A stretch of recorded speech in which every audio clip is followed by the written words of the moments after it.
Hey, I'm Autoweek Senior Road Test Editor Natalie Neff here with Associate Editor Jake Lingeman, and we are taking our long-term 2012 Fiat 500C Pop out for a spin to give you an update on our 6th-month journey so far with it in our fleet. I probably put 2,000 miles behind this wheel. We have about 12,000 total now, a little bit over that, about 6,000 each quarter.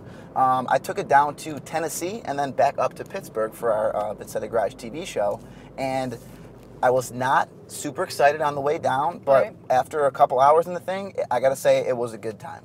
There's some curvy roads on the way, which made it fun. I mean, it's not overpowered, that's for sure. Were you comfortable for such a long? I mean, it seems I would be a little fearful of having to drive so long in this car. I was comfortable. Me and John Van Oslo, our producer, who's a taller guy, he must be 6-something, and we were both comfortable the whole time.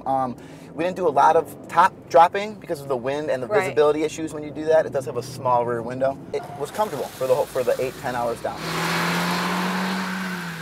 Well, here's the thing, in long distance driving like that, power probably is not that big an issue now. This gets standard at 1.4 liter, 101 horsepower 4-cylinder. That also puts out about 98 pound-feet of torque.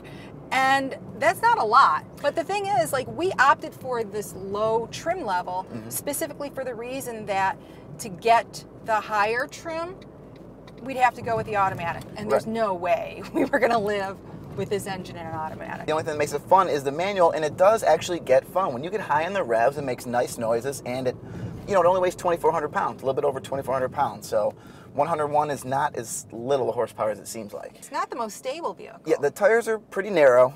We did get the upgraded 15-inch wheels and tires on this, thankfully.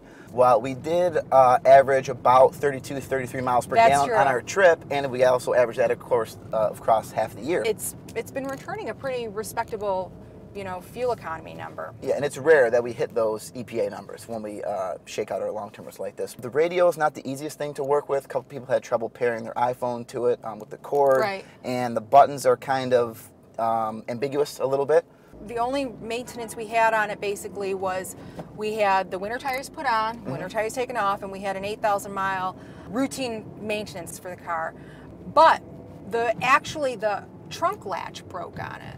And we had that fixed under warranty, so we had to live for a while without being able to use the trunk, which was a little, So far in 6 months, who was it? Rory said he was surprised that the top hasn't leaked yet. Yeah. And this thing it's not even really a convertible. No, it's a sturdy, thick top, multi-layered top, and it holds out most of the wind noise and definitely all the water. We had no leaking problems yet. Right. I think, Rory's an old car guy, so he's used to like the 69 Fiat that must have leaked. So. No, this one, the top is actually, in these rails. And it's in there. It doesn't kind of pin on top. There are some serious haters in the office for this car.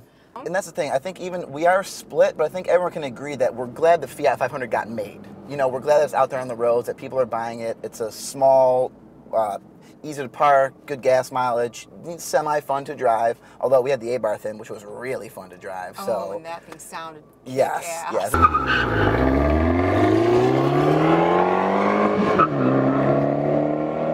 So there you have it, our thoughts on the first 6 months of life with the long-term Fiat 500 Cabrio Pop. So we'll see you next time with another update. For Autoweek, I'm Natalie Neff with Jake Lingeman. Enjoy the drive.